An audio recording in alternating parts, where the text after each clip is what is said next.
Olha, gente, a propaganda eleitoral foi criada para apresentar as propostas dos candidatos.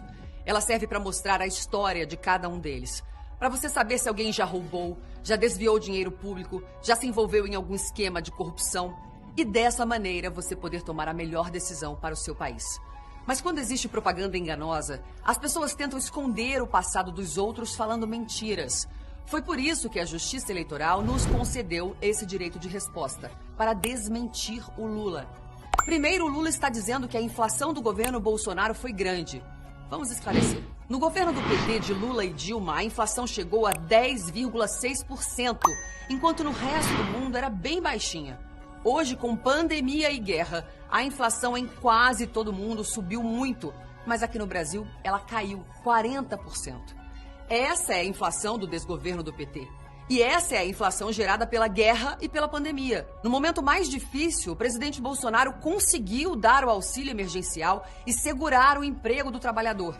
E agora que a pandemia ficou para trás e que os brasileiros elegeram a maioria de deputados e senadores que apoiam Bolsonaro, o nosso presidente já garantiu que vai aumentar o salário mínimo acima da inflação.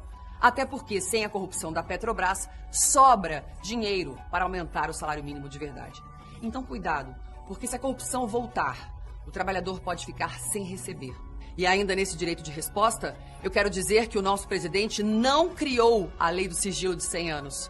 E hoje eu vou revelar para vocês. Essa questão do sigilo está na lei que foi criada no governo Dilma Rousseff, do PT, em 18 de novembro de 2011. O número da lei é 12.527. E outra coisa, o presidente Bolsonaro foi contra o orçamento secreto.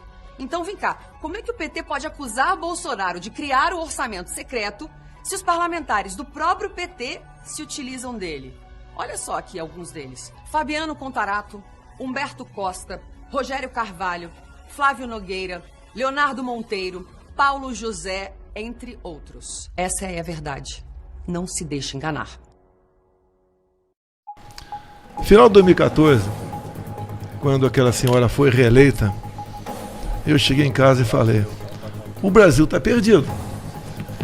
Eu tenho que tentar fazer alguma coisa. Mas quem sou eu? Um deputado do baixo clero.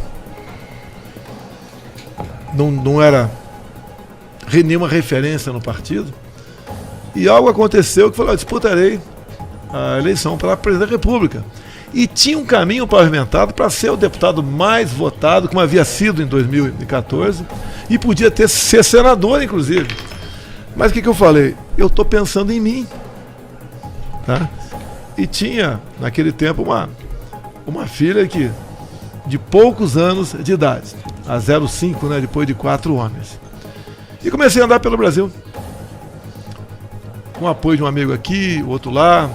Quem me ajudou muito foi o Alex Ceará, lá do Ceará, obviamente.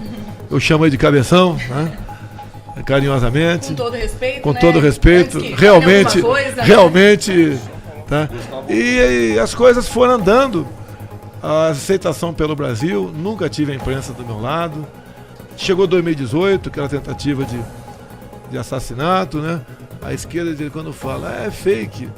Pô, tu acha que eu enganei todo mundo da Santa Casa lá de Juiz de Fora? Todo Einstein, hospital daqui? Pelo amor de Deus, perdi 15 quilos. Logicamente, o que alguns achavam? Que eu existia. Tá? E não, no dia da facada, inclusive, com certeza, ele ia dar uma facada no Carlos ali. O que queria com aquilo?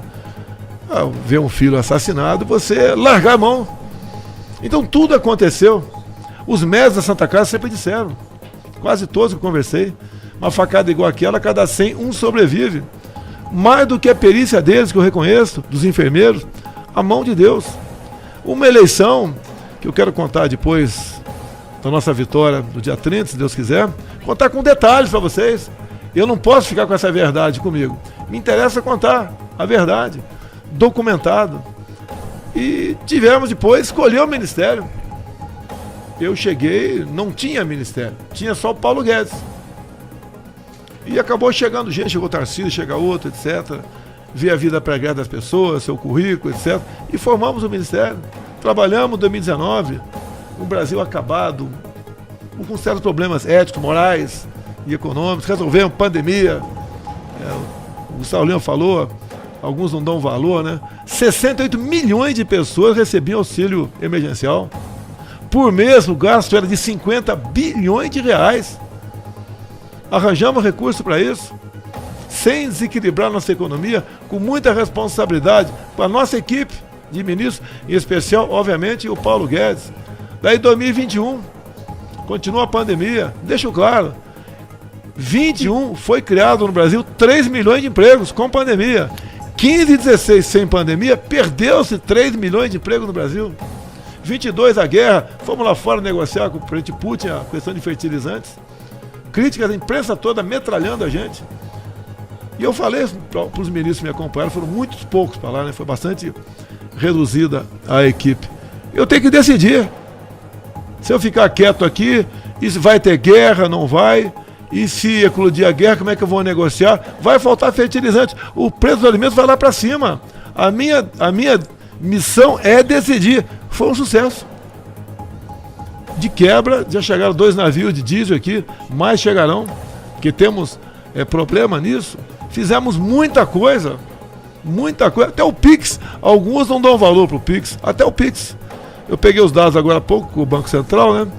Liguei lá com o presidente, se eu não me engano, o dia que mais teve movimentação no Pix ultrapassou 90 milhões de ações no mesmo dia. Ou seja, facilitou a vida do pessoal. 6 milhões de pessoas abriram conta do banco para poder operar o Pix, que estavam na informalidade. Você não precisa mais no caixa eletrônico, né? Você faz a movimentação e automática na conta da outra pessoa, sem taxa nenhuma. Muita coisa para falar, junto com o Tarcísio. Passamos de 20 para 40 pontos, você perdeu a tua carteira.